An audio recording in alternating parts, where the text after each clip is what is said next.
Hi guys, I am Rishitosh Best. In the past few lectures, we have studied about filter banks.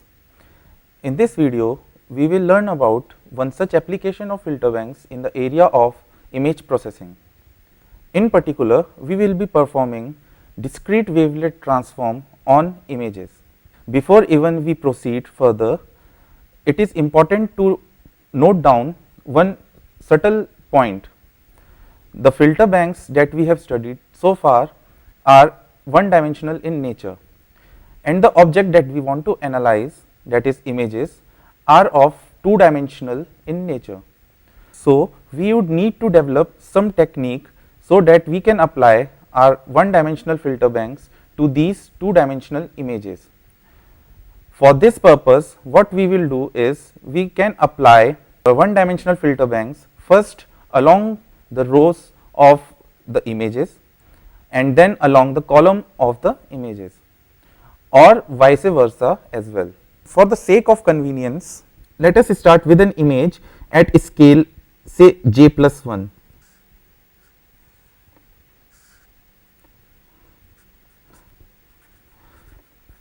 So, let this be our image and let us represent this image by I with scale j+1, m and n, where m denotes the rows of the image and n denotes the column of the image. To start with, we can say that this image I is an original image itself, and we will later see that this input I can be any signal and at any scale j. So, suppose I j+1 mn is the starting signal and it is passed through two filters, one a low pass filter and a high pass filter with transfer functions of h0z and h1z respectively. Let us also assume, without the loss of generality, that they are applied along the columns of the image first. The frequency response of the filters can be shown as, suppose that this is our frequency axis f and this is the magnitude.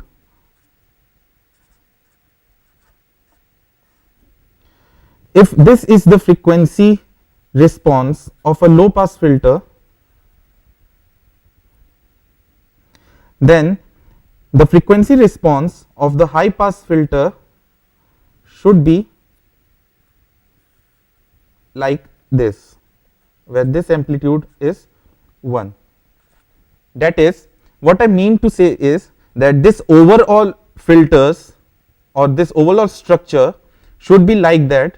It should be able to pass all the frequencies, and if this is my maximum frequency f max, then this point is my frequency f max upon 2.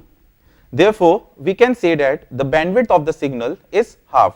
Since we are splitting the signal, this is a low pass version and this is my high pass filter version, and since I am splitting the signal into these two bands and the bandwidth of the signal is half in each of these sub bands, this low pass band and this high pass band, we will get redundant samples, and according to the Nyquist criteria, we will not lose any information even if we remove half of the samples from our signal.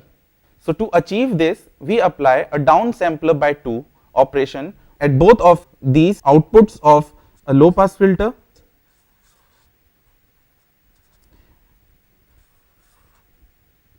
and the high pass filter. Once we have done this, we can then apply these one dimensional filters and these downsampler operations now along the rows, and after this output and after this output that we have obtained, we again apply low pass filtering operation and a high pass filtering operation, followed by subsampling by 2 and again followed by subsampling by 2, and at the lower output of the high pass version we again pass it through a low pass filter followed by downsampling by 2, a high pass filter followed by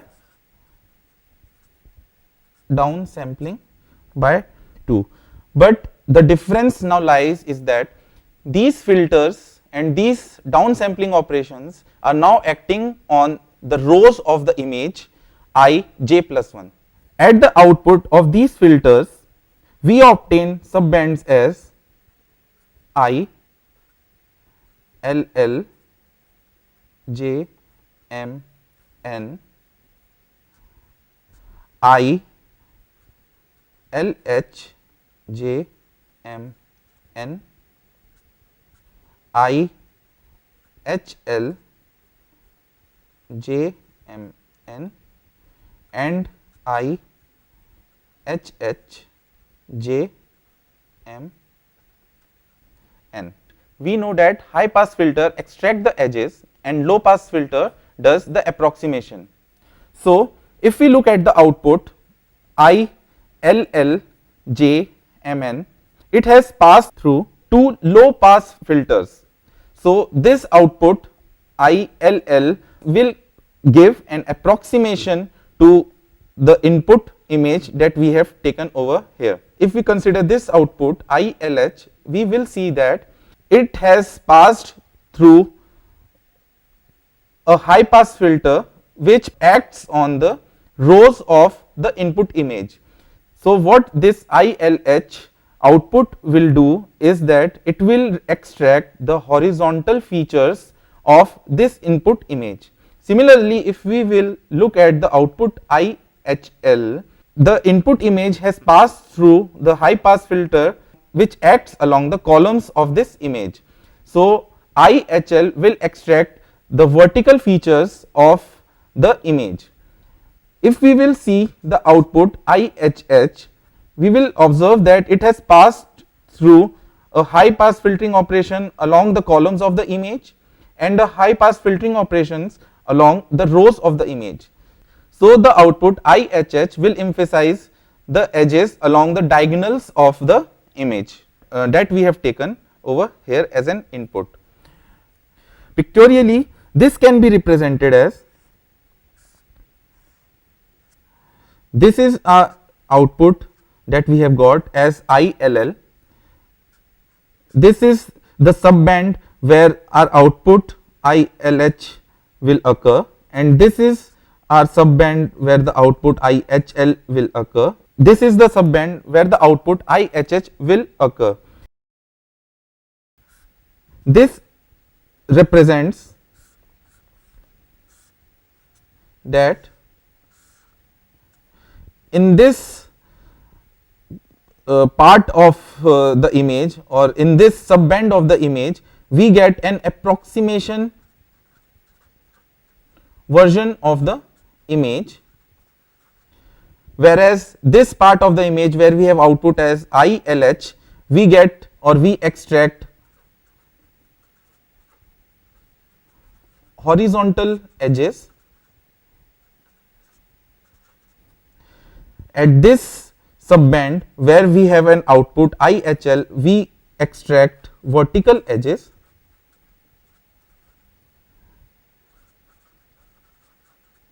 And in this quadrant where we have an output IHH, we extract diagonal edges.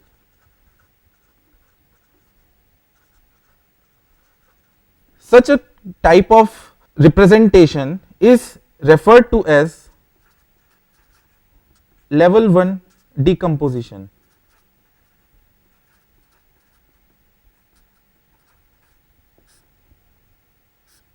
If we will do simulation of such a thing in using any software like MATLAB, so what we will obtain is a figure like this.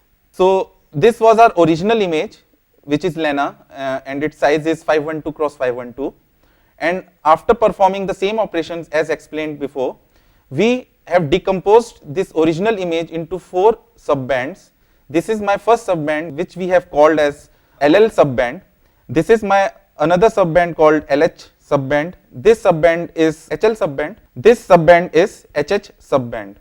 So as it can be seen clear from this output that maximum energy that we have captured, or the maximum information that we have captured after first level of decomposition, is contained in the low subband. Now it's important to observe here that the output subimages are at one resolution less than the image that we have started with. That is, we have in effect lost the resolution by a factor of 2 along the rows of the image and also along the columns of the image.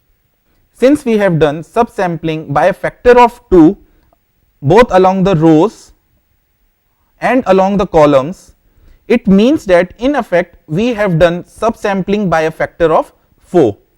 Therefore, each of these subbands, that is LL subband, LH subband, HL subband and HH subband, contains only 1/4 of the total number of samples in our image originally.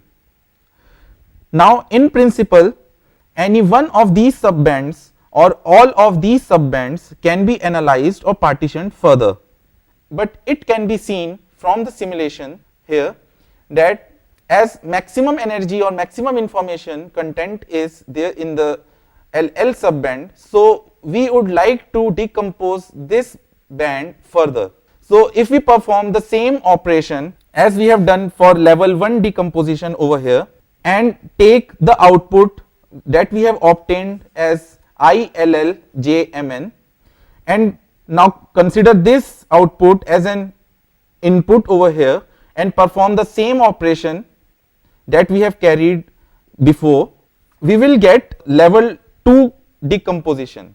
Therefore, we repeat the whole process again with LL image as the input, and this image, now we have to be cautious that now this image is at scale J. Now when this will be at the input, so after doing all these operations again, at the output we will obtain same ILL but at scale J minus 1. Here we will get output ILH but now at scale J minus 1, and we will over here we will get output IHL but scale J minus 1, and over here we will also get output IHH but at scale J minus 1. So we have lost the resolution by a factor of 2 along both the rows and columns of the image that is that the output ILL is displaying. So to see this further, since this was our level 1 decomposition and we are performing the same filtering and downsampling operations on this LL subband image, then at level 2 we will obtain picture something like this. Pictorially, this can be depicted as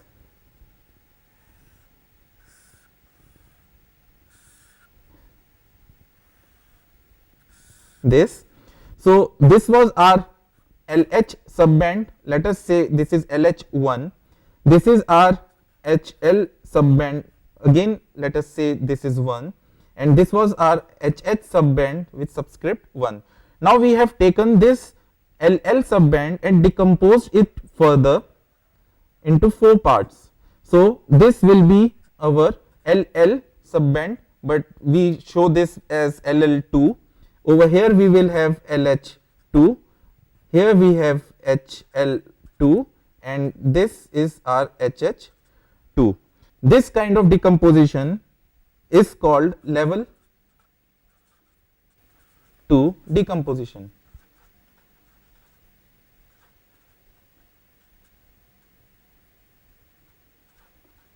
Level 2 decomposition. It has 7 subbands, out of which 4 subbands corresponds to level 2 and those 4 subbands are LL2, LH2, HL2 and HH2, and 3 subbands correspond to level 1, which are LH1, HL1 and HH1. If we want, we can repeat this process again on this LL2 part. As we have discussed before, the maximum information after second level of decomposition would be contained in this LL2 part. If we perform another decomposition on this LL2 part, then we will say that it is a level 3 decomposition. So to summarize, what we have done so far is we have taken our original image, which we have considered to be at the largest resolution and therefore is also considered to be at the highest scale, and decomposed it into 4 parts, into LL band, HL band, LH band and HH band. Then again we repeat the process to the LL subband content and decompose it into further 4 parts, and we can proceed like this further. Now after decomposing each image at each level of decomposition, we are only keeping 1/4 number of samples of the total image. So in a sense, what we are doing is we are going from a finer resolution to a coarser resolution. So what we have achieved from this? The basic objective of wavelet analysis is to extract the localization.